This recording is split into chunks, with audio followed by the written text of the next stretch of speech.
This video is different.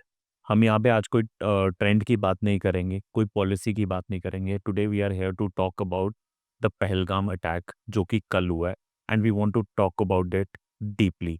We are here to talk about the families who lost their life and how as a nation we should respond. Today we are going to talk about, आज हम उन चीज़ों के बारे में बात करेंगे कि ये अटैक क्यों हुआ, किसकी वजह से हुआ और किसको इसको अकाउंटेबल बनाना चाहिए। And as a nation we should stand by the justice, unity and the commitment we always have as a country called India. सबसे पहले हम इसके बारे में बात करेंगे पहलगाम एक, जो कि अपनी ब्यूटी, नेचर और इस वजह से जाना जाता है। आज उसको इस वजह से याद किया जा रहा है क्योंकि वहाँ पे जो ये अटैक हुआ है वो ना कि दर्दनाक था, बल्कि कई लोगों से उसकी वीडियो देखी हुई नहीं जा रही थी। कई सोर्सेज के अकॉर्डिंगली अभी तक किसी ने इसको क्लेम नहीं करा है, but the innocent lives which are lost, that is a major loss to the country. And इसने पूरी कंट्री की यूनिटी, अपनी उसकी डाइवर्सिफ़िकेशन और इसकी सोल को हिट करने की कोशिश की है, क्योंकि आज तक ऐसा अटैक कभी नहीं हुआ जो कि ये पहलगाम में अटैक हुआ है। One thing is very clear कि जो ये अटैक हुआ है, this was not just an attack, but ये इंडिया की यूनिटी को ब्रेक करने के लिए और उसकी जो स्ट्रेंथ है यूनिटी इन डाइवर्सिटी को ब्रेक करने के लिए and the very soul of the country that we have, unity and togetherness, उसको ब्रेक करने के लिए ये अटैक हुआ है। जब ये न्यूज़ चल रही थी हर चैनल पे, तो हम देख रहे थे कंटिन्यूसली टोल राइज हो रहा है। This was not just an attack, but ये अटैक काफ़ी वजह से ग्रीवियर एक अटैक था, बिकॉज कई ऐसे अटैक्स में ऐसा देखने को मिला कि जिसमें उन्होंने फैमिली के 2 मेंबर्स को मारा और बाकी 2 मेंबर्स को नहीं मारा, सो दैट इसका इम्पैक्ट पूरे इंडिया तक जाए और ये इंडिया तक मैसेज कन्वे हो कि उनको मारा गया है। कईयों के मदर, कईयों के फादर, कईयों के इसमें बहनें थी, कईयों के भाई थे, कईयों के बच्चे थे। तो ये attack to the very soul of India पे अटैक हुआ है, क्योंकि they wanted to break India into 2 parts और into communal thing which I don't want to talk about it, because इस टाइम पे इंडिया को यूनाइटेड होके इससे लड़ना है। बिकॉज़ ये अटैक हमारे किसी रिलीजन पे नहीं है, बल्कि in the soul of India for which India is known for. इस वीडियो को देखते-देखते मैं आप सब लोगों को एक बारी रिक्वेस्ट करूँगा कि आप 20 सेकंड्स का पॉज़ लेके अपनी आँखें बंद करके उन लोगों को याद करो, जो लोग इस अटैक में मारे गए, और उनकी फैमिलीज़ के लिए प्रे करो। I would request you to think about them with your closed eyes.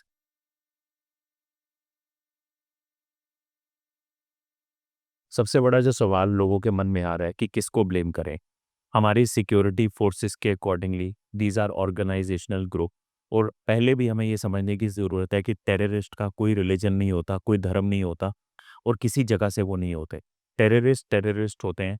अगर हम रिलीजन को ब्लेम करेंगे जो कि उन्होंने चाहा है कि हम ब्लेम करें, तो उनका एजेंडा सॉल्व हो जाएगा और वो ये सोचेंगे जो हम चाहते थे कि वो हो गया।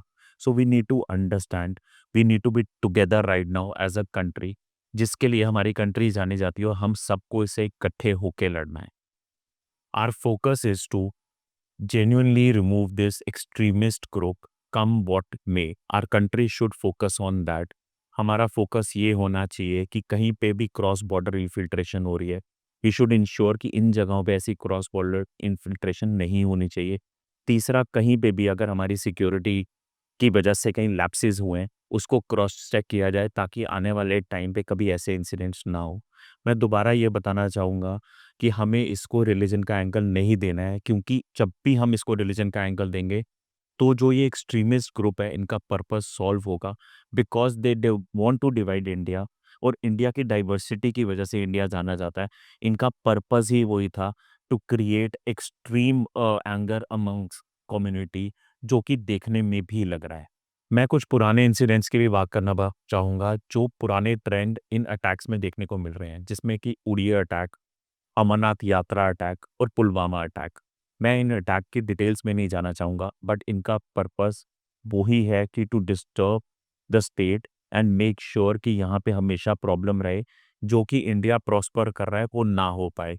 ये एक सिमिलर ट्रेंड देखने को मिल रहा है, but right now we need to focus on कि इनको लोकल सपोर्ट या कहीं पे कुछ ऐसे चैनल्स जहाँ पे हमारी एजेंसीज को काम करने की ज़रूरत है, कि ये continuously over a span of time, जब हम सोचते हैं कि हम स्टेबलाइज़ हो रहे हैं, हमारा टूरिज्म बढ़ रहा है और एज अ स्टेट इंडिया बहुत अच्छे से जे के साथ काम कर रहा है, तब कुछ ना कुछ ऐसा अटैक होता है जो कि हमारे इंडिया को भी डिस्टेबलाइज करता है और जे एज अ यूटी को भी स्टेबलाइज करता है। खाली फेसबुक पोस्ट या ये जो मैंने वीडियो बनाई है इससे काम नहीं चलेगा।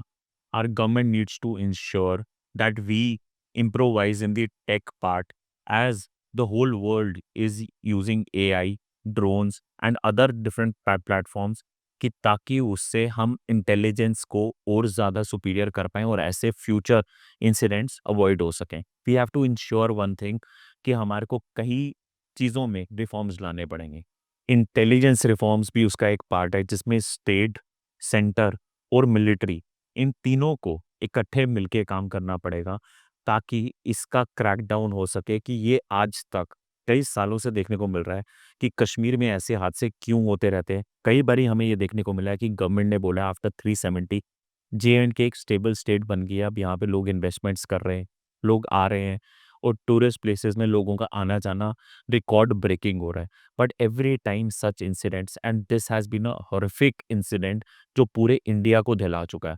हमें कहीं न कहीं रिफॉर्म्स लाने की ज़रूरत है और लोकल लोगों को भी इसमें इन्वॉल्व करने की ज़रूरत है ताकि वो लोकल लोग जो हमें इनपुट दे सकते हैं एंड ग्रास रूट लेवल, वो इन रिफॉर्म्स हमारे लिए काफ़ी हद तक काम आ सकते हैं। एक और चीज़ जो बहुत इम्पोर्टेंट करने की ज़रूरत है वो है इस बॉर्डर सिक्योरिटी। कहीं न कहीं ये तो कॉमन प्लेटफ़ॉर्म है और ये कॉमन चीज़ है जो सबको पता है कि क्रॉस बॉर्डर इन्फिल्ट्रेशन बहुत ज़्यादा है और हमारी कंट्री का बॉर्डर काफ़ी कंट्रीज़ के साथ लगता है। ये काफ़ी डेंजरस हो सकता है जैसे हमें पहलगाम अटैक में देखने को मिला। We need to ensure that cross border जो भी हमारे लैप्सेस हो रहे हैं या कहीं पे भी हमारे को सिक्योरिटी एनहांस करने की ज़रूरत है, it is very important because जो नेबरिंग कंट्री से ये इन्फिल्ट्रेशन हो रही है, ये एजेंडा वहीं से चलाया जा रहा है। And one more thing which is very important is कि हमारे पॉलिटिशियंस को whether it is at centre, whether it is at state, अपने आप से ऊपर उठकर मिलकर इस चीज़ को पे काम करना पड़ेगा because the whole world is fighting against terrorism, it is not just India. जब तक इस पे एक कलेक्टिव एफर्ट नहीं होगा, तब तक ये टेररिज्म इरेडिकेट नहीं होगा। आज सबसे ज़्यादा इम्पोर्टेंट चीज़ इस मोमेंट पे ये है कि हमें अपनी नेशन के साथ खड़े होना है। हमें हमेशा से पता है टेररिस्ट लोगों का यही काम है, उनका पर्पज़ ही यही है कि एक नेशन डिवाइड हो नॉर्थ, साउथ में, रिलिजन के बेसिस में, हिंदू, मुस्लिम के बेसिस में। We need to understand this is the right time to show them कि इंडिया एक यूनाइटेड कंट्री है। हम लोग सब एक-दूसरे के लिए हमेशा से खड़े होते हैं और खड़े होते आए हैं। जैसे ही ये पहलगाम पे अटैक हुआ था, पहलगाम में सडनली उसी वक़्त देखने को मिला था कि लोग सड़कों पे उतर आए थे, उन्होंने इस चीज़ को प्रोटेस्ट किया। पूरे कश्मीर में प्रोटेस्ट देखने को मिले। पूरा जम्मू उनके साथ खड़ा हुआ।